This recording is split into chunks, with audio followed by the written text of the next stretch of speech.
ونعوذ بالله من شرور أنفسنا ومن سيئات أعمالنا من يهده الله فلا مضل له ومن يضلل فلا هادي له أشهد أن لا إله إلا الله وحده لا شريك له وأشهد أن محمدا عبده ورسوله اللهم صل وسلم على نبينا محمد وعلى آله وصحبه أجمعين أما بعد. Jamaah pengajian pengawasan muslimah yang semoga senantiasa dirahmati oleh Allah Subhanahu wa taala. Puji dan syukur kita panjatkan kehadiran Allah Subhanahu wa taala karena atas segala limpahan nikmat serta karunia-Nya di kesempatan sore hari ini kita dimudahkan untuk berkumpul kembali, bertemu kembali di tempat ini, di tempat yang mudah-mudahan senantiasa diberkahi oleh Allah Subhanahu wa taala. Kemudian sholawat dan salam semoga senantiasa tercurahkan kepada Nabi besar baginda Rasulullah SAW beserta para keluarga beliau, sahabat-sahabat beliau dan juga orang-orang yang senantiasa mengikuti beliau hingga hari kiamat kelak. Jadi saat ini ibu sekalian masih pada bulan Syawal, saya ucapkan taqabbalallahu minna wa minkum sholihal a'mal. Semoga Allah Subhanahu wa taala menerima amal-amal kita, amal-amal panjenengan sedoyo dari segala amal-amal kebaikan kita ya di bulan Ramadan kemarin. Baik ibu-ibu sekalian yang semoga senantiasa berbahagia, di kesempatan sore hari ini insyaallah kita akan melanjutkan pembahasan kita yang waktu itu di bulan Ramadan sempat belum selesai ya, terkait pembahasan zakat. Ya, kalau kemarin baru sampai ke bab zakat fitri kalau tidak salah. Nah, sekarang insya Allah kita akan membahas, mudah-mudahan bisa selesai dalam satu pertemuan ini terkait dengan zakat mal. Ya mudah-mudahan bisa menyampaikan poin-poin penting sehingga tidak banyak melebar nanti. Baik ibu-ibu sekalian, zakat sebagaimana yang telah disampaikan dari kajian kita yang telah lalu merupakan salah satu di antara kewajiban-kewajiban dari kewajiban bagi kita umat Islam. Dan di antara dalilnya adalah wa aqimus shalah wa atuz zakah, tegakkanlah salat dan tunaikanlah zakat. Ya, di antara dalilnya itu. Dan zakat juga merupakan bagian rukun Islam. Ya, dan di sini insyaallah kita akan bahas kembali. Kita mulai dari apa sih itu zakat? Ya, zakat. Arti zakat apa? Zakat itu kalau secara bahasa itu at-thahar, suci, atau al-barokah, keberkahan atau berkah, atau anama, berkembang, tumbuh. Itu secara bahasa.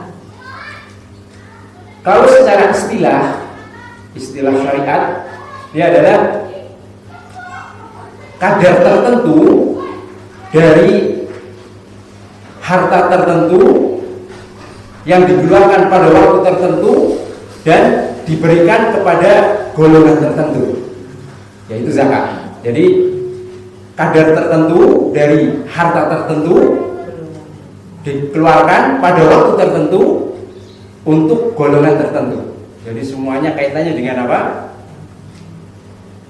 Hal-hal yang khusus ya, yang dikeluarkan juga kadarnya, jumlahnya itu ditentukan oleh syariat.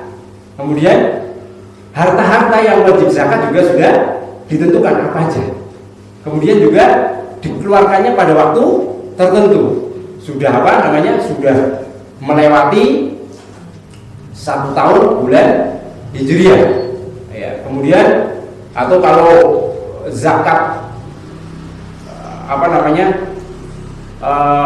hewan ternak itu sesuai jumlah, ya. Dan juga waktunya juga sama ya nanti. Kemudian juga kalau hasil pertanian itu waktu panen.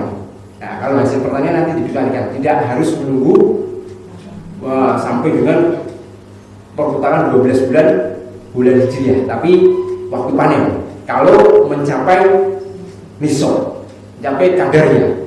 Ya, kemudian juga di sini diberikan kepada orang-orang tertentu. Nah, ini orang yang mendapatkan zakat juga hanya terbatas 8 golongan. Jadi nanti kita akan bahas satu persatu. Baik ibu-ibu sekalian sudah paham sih apa itu zakat. Nah, selanjutnya hukumnya, apa sih hukum dari zakat sendiri? Hukumnya adalah wajib, ya. Hukumnya apa? Fardhu ain. Jadi wajib bagi setiap muslim. Ya.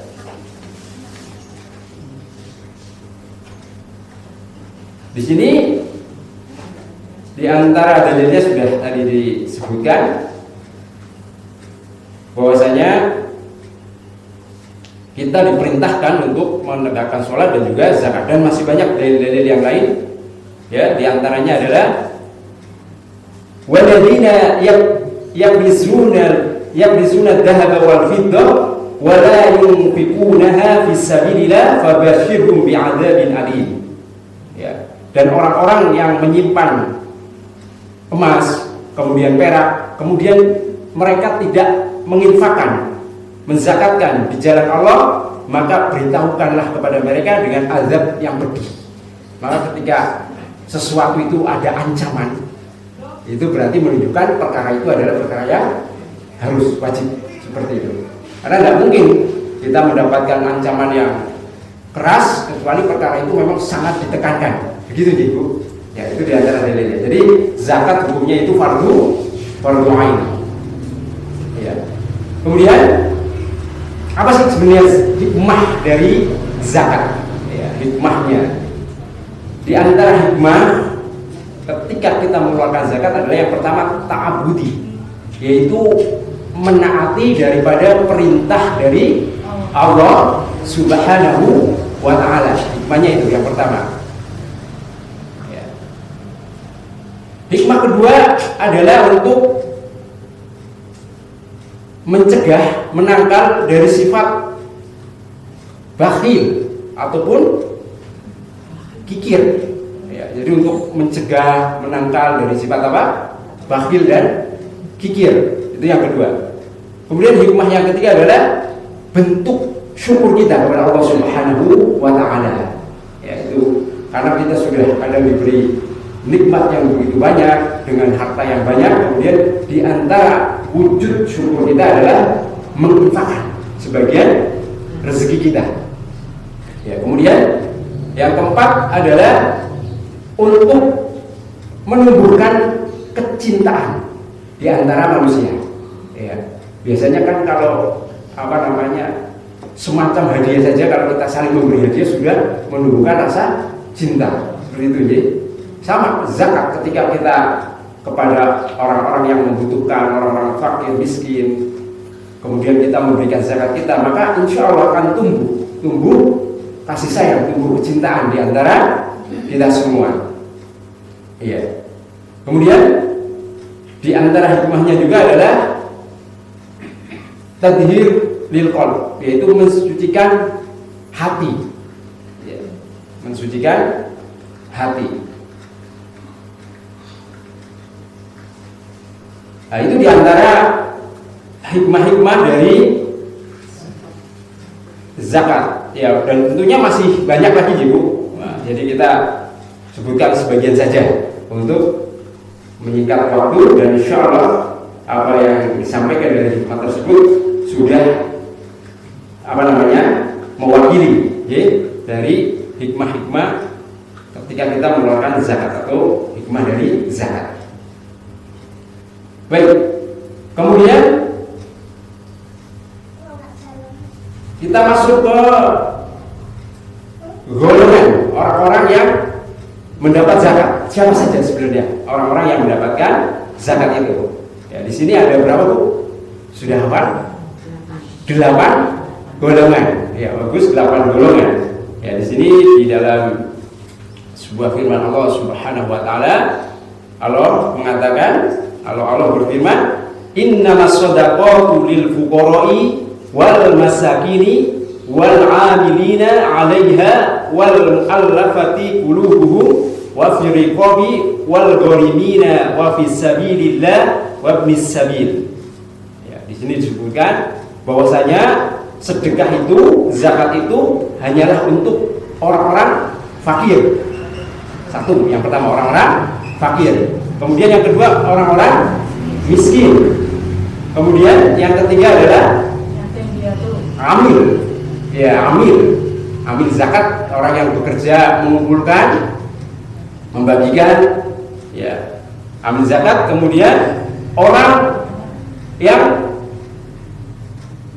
diharapkan keislamannya, mu'alaf dan selainnya. Nah, itu juga. Kemudian riko, ya, para budak. Kemudian gorim, orang-orang yang memiliki hutang. Kemudian adalah orang-orang yang berjuang di jalan Allah, mujahid. Itu juga berhak mendapatkan zakat. Yang terakhir adalah ibnu sabil, seorang musafir. Siapa saja tadi Bu? Yang pertama adalah untuk orang-orang fakir. Di sini kok dipisah nih antara fakir dan miskin. Memang kalau disebutkan secara terpisah, fakir dan miskin itu berbeda artinya. Ya. Di sini kita rincikan apa itu fakir, apa itu miskin, kemudian apa itu amil, ya, dan selainnya. Yang pertama fakir. Siapa sih orang-orang fakir itu? Ya, disebutkan bahwasanya orang-orang fakir itu dia orang-orang yang kebutuhannya atau keperluannya itu lebih sedikit dari orang-orang miskin. Jadi keadaannya lebih lebih kekurangan daripada orang-orang miskin. Jadi kedudukannya lebih rendah daripada orang-orang miskin. Jadi orang fakir baru di atasnya orang miskin.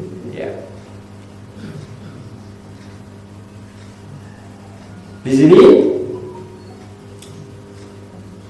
disebutkan bahwasanya orang-orang fakir itu adalah orang-orang yang tidak memiliki sesuatu atau orang-orang yang tidak memiliki sesuatu untuk mencukupi kebutuhannya kecuali hanya setengahnya. Jadi kebutuhan pokok, ya, seperti makan, minum, kemudian mungkin tempat tinggal.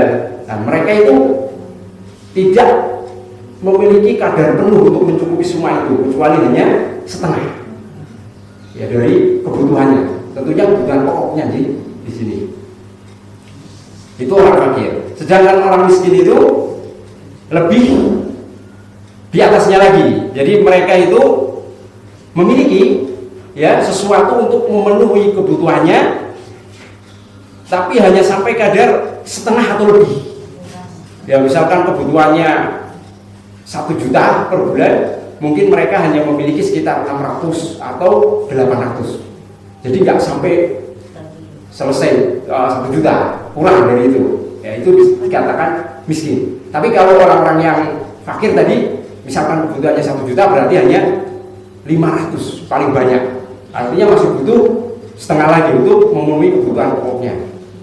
Bisa dipahami Bu, Vicky, antara perbedaan keduanya? Nah, itu.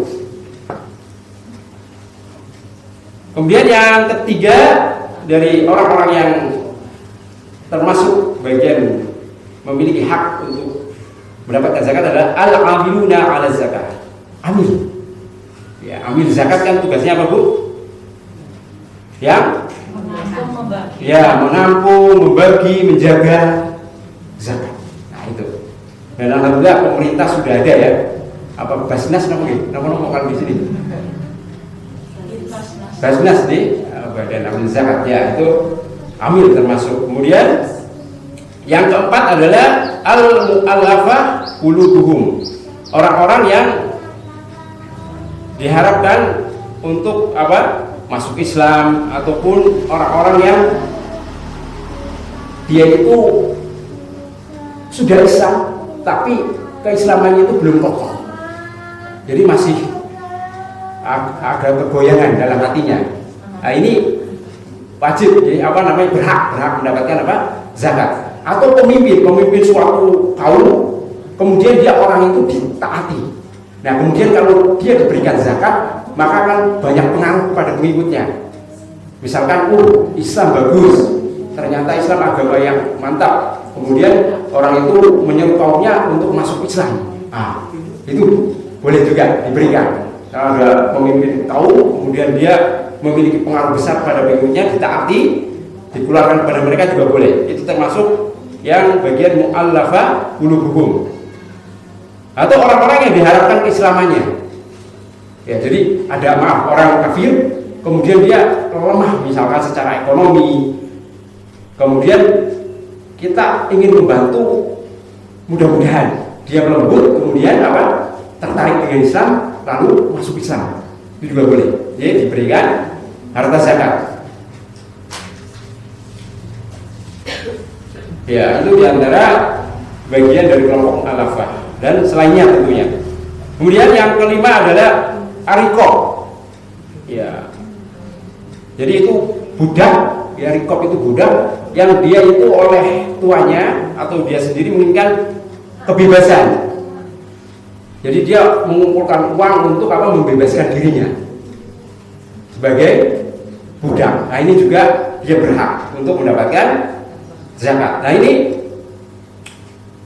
kalau zaman sekarang nggak ada nih kayaknya budaknya, nggak ada nih, alhamdulillah.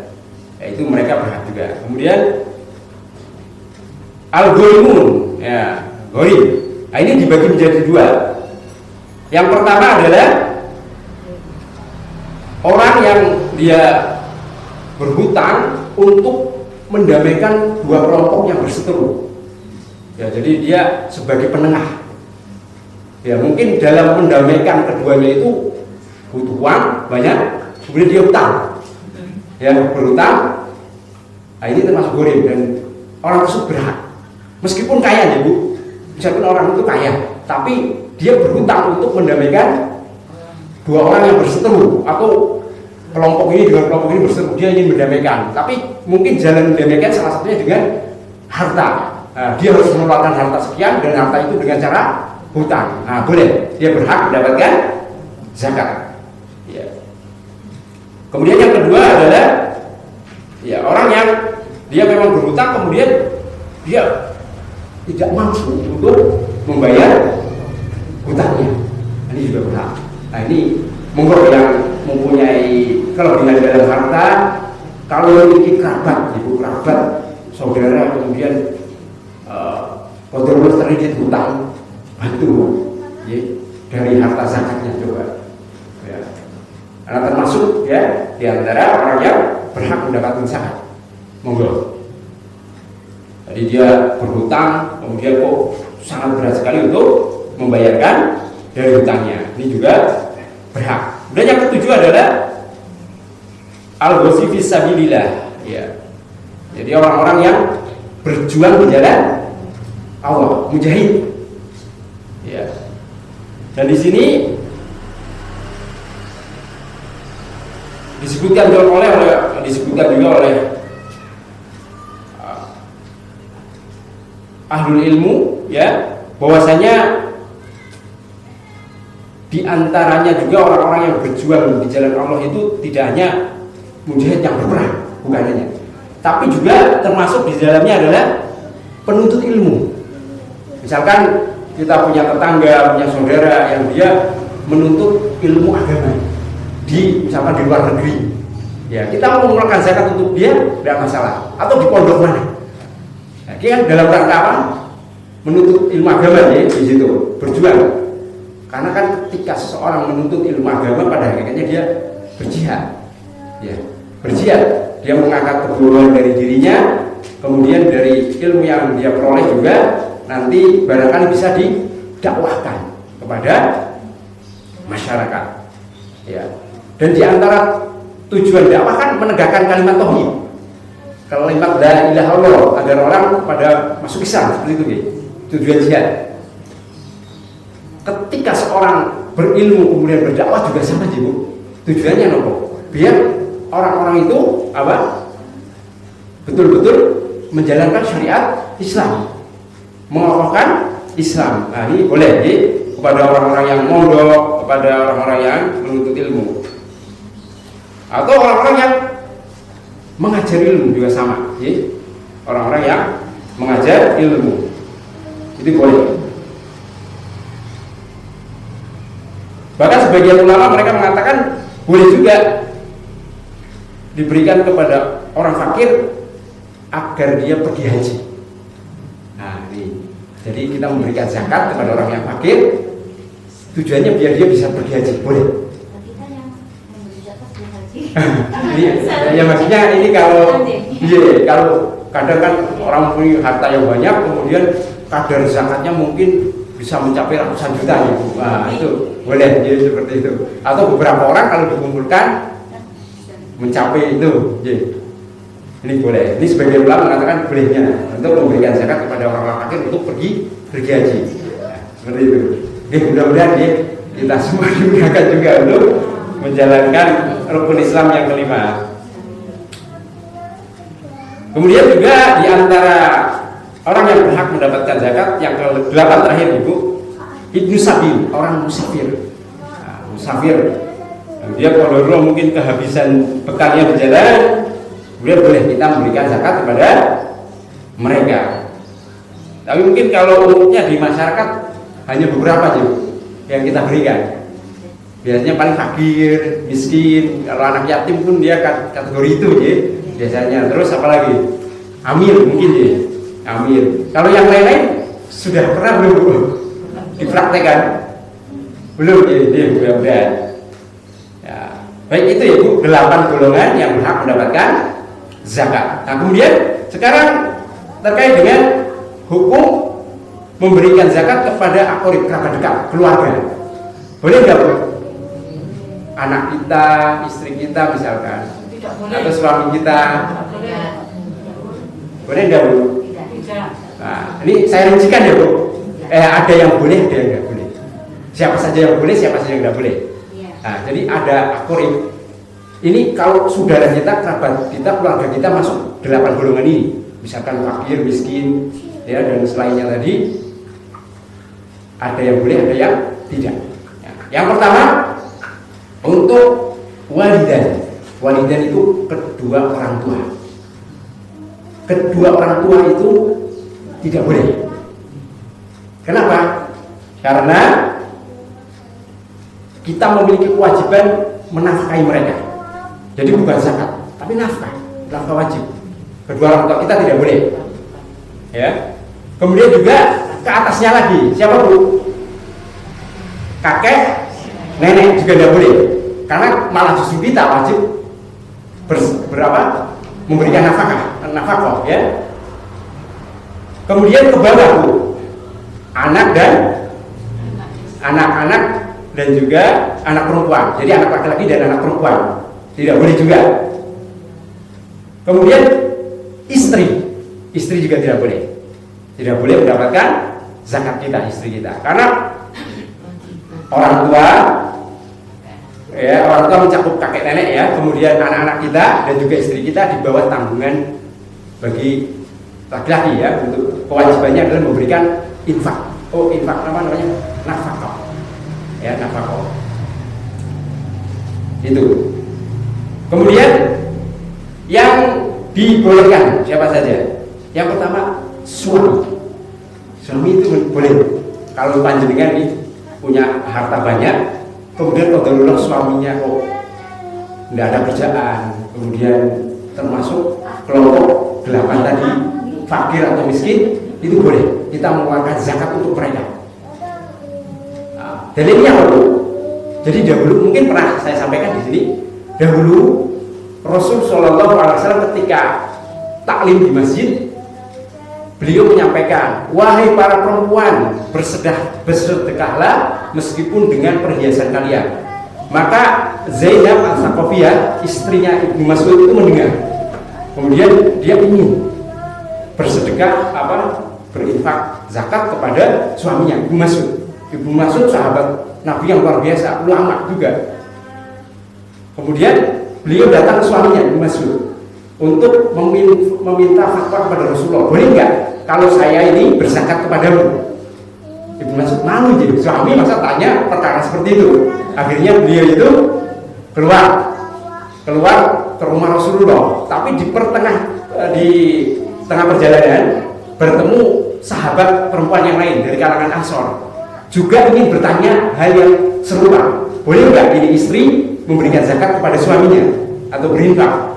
Akhirnya keduanya sepakat datang ke rumah Rasulullah. Ternyata di rumah Rasulullah ada Bilal. Nah, kemudian mereka berdua minta tolong kepada Bilal, tapi tolong rahasiakan siapa yang bertanya. Bilal masuk menemui Rasulullah bertanya perkara tersebut. Ditanyalah oleh Rasulullah, siapa yang bertanya ini? Dilema, tadi suruh merahasiakan, tapi yang bertanya siapa? Rasulullah.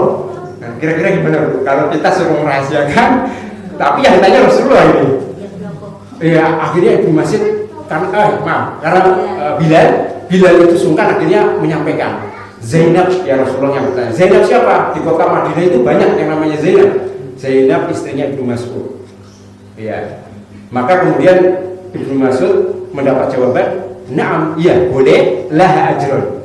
Dia mendapatkan 2 pahala. Mana 2 pahala, Bu? Pahala ajrul qurba, pahala kekerabatan, wa ajru sedekah. Dan pahala sedekah. Nah, ini keutamanya, Bu. Jadi malah berlipat ya. Makanya ketika kita berinfak, sedekah atau zakat, lihat dulu keluarga kita, kerabat kita terdekat, sepupu kita, paman kita misalkan, bibi kita, dilihat. Baru kalau mereka sudah cukup semua, kita cari yang ke arah luar, tetangga kita, baru yang lebih jauh. Karena ketika kita berinfak kepada orang-orang yang lebih dekat dari kita, itu pahalanya lebih besar, lebih utama. Ya, bahkan nafkah yang diberikan suami kepada istri itu sedekah yang paling besar nilainya di sisi Allah Subhanahu wa Ta'ala. Seperti itu. Jadi kedekatan dengan kita, ya, kerabatan itu memiliki keutamaan tersendiri. Nah, itu jadi suami boleh, Ibu, mendapatkan zakat. Kemudian ikhwah wa akhwat, saudara dan saudari kita juga boleh. Karena kan mereka kita tidak wajib memberikan nafkah kepada mereka. Ya, boleh. Kita punya kakak, kita punya adik perempuan, kalau mereka tidak mampu, keluarkan zakatnya, sedekahnya untuk mereka, lebih utama. Kemudian akma wal amma, amat, ya, paman dan bibi kita. Ya, paman dan bibi kita juga boleh. Tapi syaratnya apa, Bu? 8 golongan tadi, ya. Jadi suami kita, kemudian apa? Saudara-saudara kita, saudari-saudari kita, paman-paman kita, bibi-bibi kita itu termasuk golongan yang 8 tadi. Ya kalau kaya jangan, ya. Jadi 8 golongan tadi. Iya. Nah, dan kerabat-kerabat yang lain, sepupu, ponakan, dan selainnya. Itu juga boleh, tapi harus termasuk dari ke-8 golongan tadi. Bisa dipahami, Bu? Sampai paham bacaan ini? Setelah kita membahas terkait dengan hukum memberikan zakat kepada kerabat dekat, keluarga, sekarang kita masuk ke surutuz zakat. Ya. Syarat zakat apa saja sih, Bu? Syarat zakat.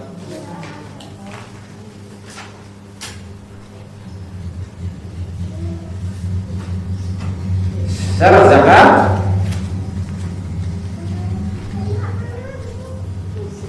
atau ini dulu Bu, apa saja sih yang harus kambing 3, ayam betul Ibu, ayam betul, iya, itu yang pertama hewan ternak. Kemudian yang kedua adalah dan emas dan perak dan juga mata uang kertas, ya, rupiah, dolar, rupee dan selainnya, itu juga termasuk harta wajib zakat. Ya. Yang ketiga, urut tijarah, stok perdagangan. Nah, ada ibu yang bisnis dagang di sini, usaha dagang kecil. Dagang kecil Pak. kecil, lama-lama jadi sang-sang dulu. Ada kalau pedagang kecil. Ya, tapi penting Bu, meskipun masih kecil, barangkali kalau sudah tahu ilmunya tentang zakat kan, nanti kalau sudah besar sudah tidak bingung Bu. Oh saya wajib nih mengeluarkan zakat kalau sudah sampai nisabnya, seperti itu ya. Jadi ilmu dulu baru amal, seperti itu ya Bu. Nah, ada apa-apa? Kita harus membuat pembukuan ini Pak. Harus membuat pembukuan. Iya, penting Bu. Jadi dagang jangan istilahnya maaf, jangan asal dagang. Karena kita Muslim itu ada ikatan dengan Allah terkait zakat. Jadi kalau kita asal-asalan nggak tahu nilai barang kita, nanti zakatnya gimana? Repot sendiri. Kalau barangnya banyak sekali, bingung kita malah waktu ini sudah mencapai nisabnya. Nah, maka pembukuan. Jadi tahu oh ini barangnya ini. Seperti itu. Ya jangan ya Pak. Kalau jangan ya pembukuan. Ya, tidak apa-apa. Dan lebih rapi juga kan kalau ada pembukuan, lebih enak. Ya. Jadi stok barang itu memang tujuannya setiap barang yang tujuannya untuk jual beli dan ingin mendapatkan keuntungan ya di situ. Stok barang. Kemudian yang keempat adalah al-hubub was-thimar, biji-bijian, hasil panen ya, dan buah-buahan, gandum, kemudian kurma, kemudian anggur kering, ya kismis, termasuk di daerah kita apa Bu? Padi, ya, beras ya, beras, kemudian jagung, ya, dan selainnya dari makanan pokok, ya, itu juga wajib zakat. Ya, kemudian al-ma'adin, itu barang tambang. Itu barang tambang juga wajib zakat, barang tambang. Barang tambang seperti apa Bu? Emas, perak, ya, tembaga, perunggu, timah, ya, semuanya termasuk barang tambang. Rikas itu kayak peninggalan orang-orang jahiliyah yang terkubur, harta karun lah kalau kita mudanya ya, itu juga wajib zakat. Kalau kita nemu nih harta karun, itu wajib zakat, seperti itu. Nah, itu diantara diantara harta yang wajib dikeluarkan zakat padanya. Ya, itu umat bersepakat akan wajibnya zakat ya di situ. Kemudian syarat, ya kita masuk ke syarat zakat. Apa sih syarat-syarat zakat? Ya, syarat zakat yang pertama itu apa? Islam.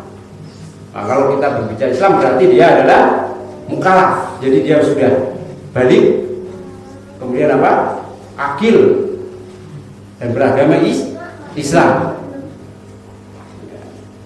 Karena zakat itu tidak wajib untuk orang-orang kafir, ya, tidak wajib. Yang diwajibkan hanya orang-orang Muslim. Kemudian termasuknya juga kuliah, yaitu merdeka. Tapi di sini zaman sekarang kayaknya insya Allah sudah merdeka semua dulu. Kemudian yang ketiga adalah dia memiliki harta tersebut secara sempurna. Ya, memiliki harta tersebut secara sempurna dan juga termasuk di dalamnya harta tersebut itu bisa berkembang, paham? ada peningkatan nilai. Kayak emas, perak juga ada tuh meningkat. Sekarang harga berapa nanti bisa meningkat lagi. Seperti itu. Apa itu termasuk misalnya tabungan saya mendapat setiap bulannya mendapat bunga termasuk dari itu Pak? Termasuk uang itu termasuk yang wajib zakat. Iya, karena kan kemarin yang terakhir waktu kita pulang itu kan hal uang itu tabungan itu Pak yang disesuaikan dengan harga emas. itu kan apa ya, sela-sela pembahasan Iya. ini Iya. belum rinci ya. Insyaallah nanti kita bahas secara rinci. Saya masih ada ganjalan itu Pak. Iya, Yang iya. kemarin itu ya, monggo diteruskan dulu nanti Iya. makannya. Ya tadi sampai ke harta itu berkembang ya. Atau secara hukum juga dia dapat berkembang. Kemudian mencapai apa? Nisab zakat. Jadi enggak asal-asalan, ada kadarnya tertentu. Kalau sudah sampai nisab baru wajib zakat. Yang keempat, dia sudah berjalan selama 1 tahun.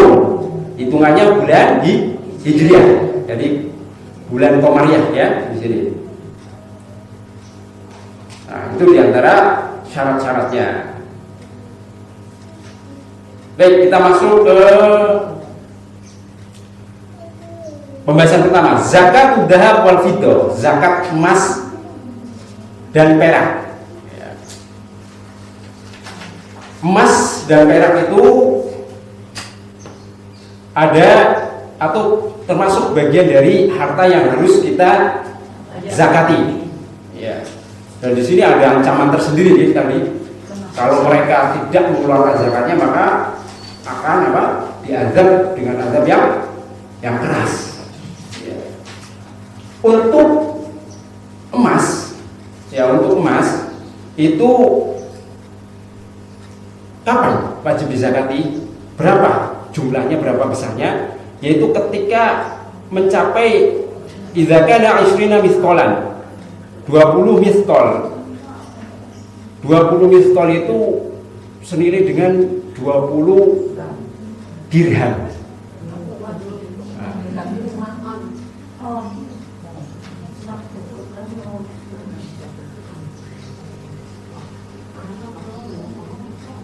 Jadi kalau di konversi gram itu berapa? 85 gram. Ya, 85 sih. Ya, 85 gram. Itu emas. Kalau untuk perak itu senilai dengan 200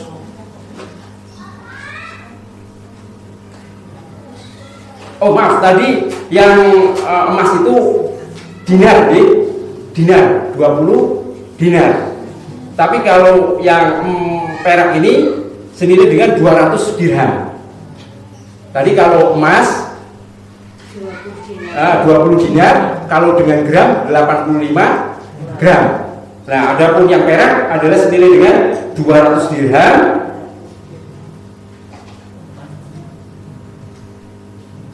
Kemudian senilai dengan berapa, Bu? 595 gram perak. Nah, itu kalau kita sudah memiliki emas yang nilainya 85 gram, kemudian sudah berjalan berapa? 1 tahun, kita memilikinya wajib zakat. Atau perak, kita memiliki simpanan perak tapi jarang diganti kalau di sini. Atau banyak, Bu? Jarang ya, kebanyakan emas ya. Perak sudah senilai 595 gram, itu juga sudah wajib zakat kalau sudah berjalan 1 tahun. Berapa besarnya, Bu? 2,5% atau 1/40. Jadi setiap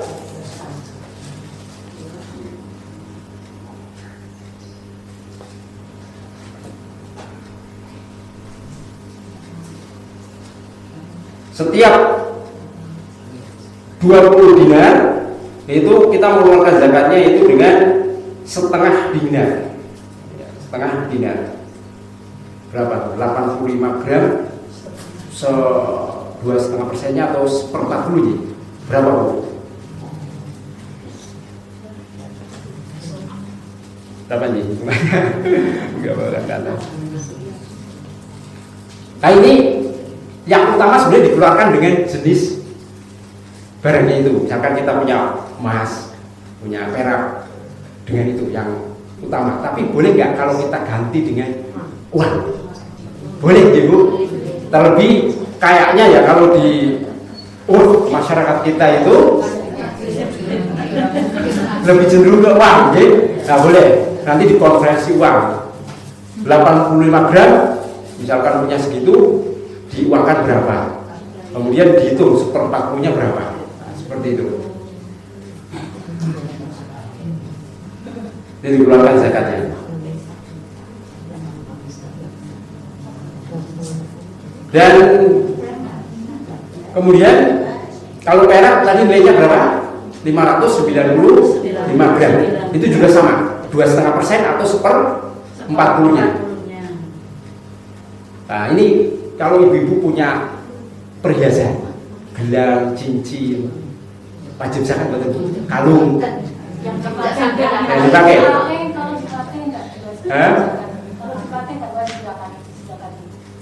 Ini ada apa ya penjelasan ulama. Kalau memang secara urf beratnya itu memang masyarakat kita misalkan pakai perhiasannya urfnya sebesar itu gitu, itu enggak wajib zakat. Iya, urfnya misalkan hanya mencapai beberapa gram, 10 gram atau 15 gram. Umum masyarakat memakai segitu itu udah urfnya di masyarakat, itu enggak wajib. Tapi kalau misalkan besarnya sampai 100 gram, palingnya sudah 25 gram, misalkan bilangnya berapa gram?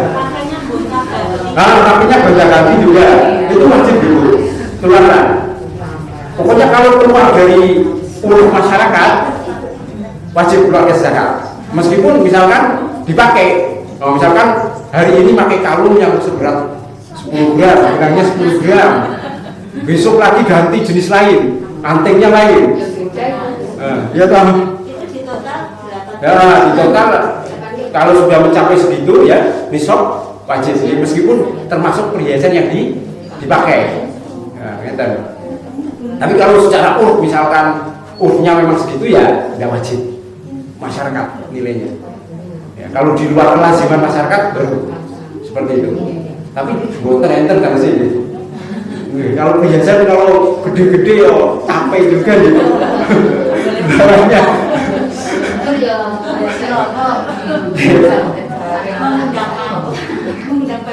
Yang bahaya juga. Dia mengundang rampok ya Bu.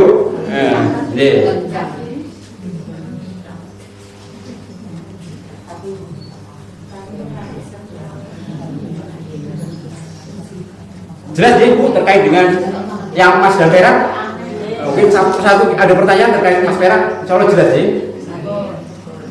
Sekarang kita masuk ke yang termasuk bagian itu ya, uang. Nah, uang juga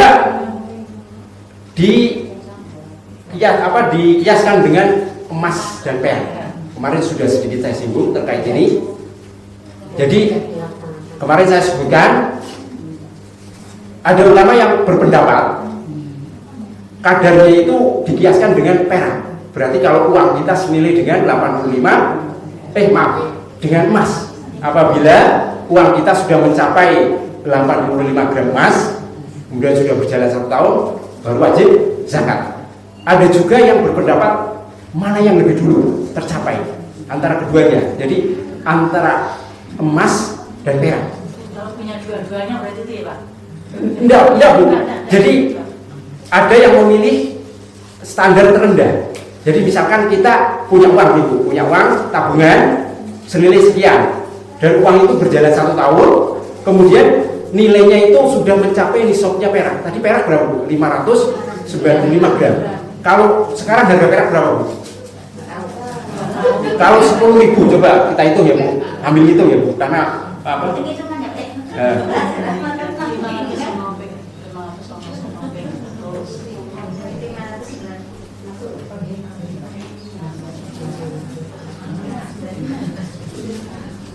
Berapa Bu? Sudah ada yang ketemu? Tapi saya nggak tahu ini harga perak berapa sekarang pasaran emas perak murni. Ada 15.000 nggak per gram?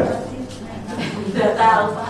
Ada tahu. Mungkin banyak bisa share sih. Ada di kalau tanya di internet bisa. Nah, di internet harga perak saat ini atau kita kira-kira Bu? Ya, lebih lah Pak kira-kira ya. Ya, 15, 13 atau 10.000? 15 deh, kita kali 15.000. Berarti nilainya itu 8.925. Jadi kalau kita punya harta 8.925.000 dan uang itu kita tabung di bank, kemudian berjalan 1 tahun, berarti kita wajib zakat 2,5%. Berapa Bu? Kali 2,5%. Berapa 200? Itu wajib zakatnya 200 ribuan ya, 200 lebih dikit itu. Kalau kita mau pakai mazhab yang menghitungnya dengan standar perak, kira-kira biasanya di sini pakai apa dulu? Emas gitu, pakai mayoritas. Ya memang pendapat mayoritas ulama pakai standarnya lebih cenderung ke emas, karena kan kalau zakat sendiri kan diambil dari orang-orang kaya mereka untuk orang-orang miskin mereka. Sedangkan orang dikatakan kaya, kayaknya kalau 10 juta sudah dikatakan kaya belum gitu? Belum ya? Belum. Nah itu para ulama yang berpendapat kalau senilai itu nggak dianggap kaya ya belum wajib tentunya di situ. Makanya mereka standarnya dinaikkan. Zakatnya dengan apa? Dikiaskan dengan nilai emas. Nah kalau emas kan lebih tinggi deh, berapa puluh juta terus sudah. Misalkan harga emas 900.000, berapa? Berapa sekarang? Oh 700, malah lebih kecil ya. Itu emas murni ya Bu, segitu? Bukan 1 juta.